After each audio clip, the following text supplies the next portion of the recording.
Pour la France Insoumise, la parole est à Loïc Prudhomme. Merci Madame la Présidente.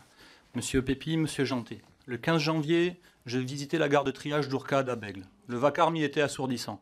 Pas un seul train, mais le passage des camions sur le pont de la Rocade juste au-dessus de moi, 1 par seconde. C'est un naufrage industriel. En 1985, 30% du transport de marchandises était assuré par le rail. Aujourd'hui, c'est 10%. Dans les années 2000, 1 800 000 camions ont été remis sur les routes, parallèlement au démantèlement du fret ferroviaire, orchestré par la SNCF et encouragé par une série de capitulations politiques. Vous avez supprimé en 2009 le wagon isolé, reportant ainsi le trafic des PME vers Géodis, premier transporteur routier et filiale à 100% de la SNCF.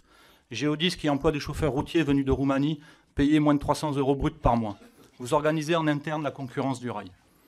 En 2009, toujours, vous annonciez à la télé votre intention de mettre fin au mur de camions qui ceinturent nos agglomérations et à faire la révolution du transport écologique. Allez-vous réitérer ce mensonge devant la représentation nationale? Finalement, nous savons à quoi nous attendre pour la partie voyageurs qui sera ouverte à la concurrence en 2020, au vu de l'histoire du fret. Toute idée de service public sera jetée aux oubliettes face à la privatisation. C'est une vente à la découpe. Alors j'anticipe votre objection pour justifier ces renoncements. La dette. Je ne suis pas économiste. Aussi, pourrez-vous m'éclairer sur l'utilité de feu le service annexe d'amortissement de la dette, SAAD, créé en 1991 avec 5,5 milliards de dettes à gérer, sur votre belle réussite avec au final 8 milliards de dettes à sa fin en 2017. Pourrez-vous m'expliquer le passage d'une dette totale de 31,7 milliards en 1996 pour finir à 46,4 milliards 20 ans plus tard, alors que dans le même temps, SNCF Mobilité est bénéficiaire chaque année et a versé 49,74 milliards de péages sur la même période. J'ai vérifié, j'ai fait les comptes hier soir. J'aimerais aussi souligner votre contribution directe à cette dette.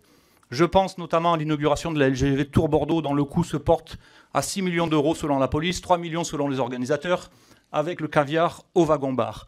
J'ajoute à votre débit les 210 millions de communications par an, dont 70% sont longtemps restés hors de tout appel d'offres. Pour un tenant de la libre concurrence, c'est assez surprenant. Monsieur Pépi, au vu des éléments présentés ci-dessus, et je vous fais grâce de Bretigny et des blackouts de Montparnasse et de Saint-Lazare, au vu de vos états de service en tant que fossoyeur de la SNCF, vous comprenez bien que les contribuables ne vont pas en plus payer les fleurs et les couronnes. Je voudrais maintenant venir sur la gestion des ressources humaines. Nonobstant les 50 agents SNCF qui se suicident chaque année, un de vos directeurs me disait dernièrement sans sourciller, notre ADN, c'est l'humain. Alors, messieurs, je souhaite que nous mettions fin à vos missions avec bienveillance et humanité. Un conseiller en reconversion va donc vous réorienter vers votre cœur de métier, la case du service public et la communication. Le poste sera un peu loin de chez vous, mais pas de panique, vous êtes flexible, vous prendrez le train comme tout le monde. Quant à nous, face aux enjeux écologiques, nous ouvrons dès à présent les recrutements sur un objectif clair. Non au caviar dans le wagon-bar, oui à l'aménagement du territoire. Merci, chers collègues. Je rappelle que la parole est libre, nous sommes tous des représentants de la nation.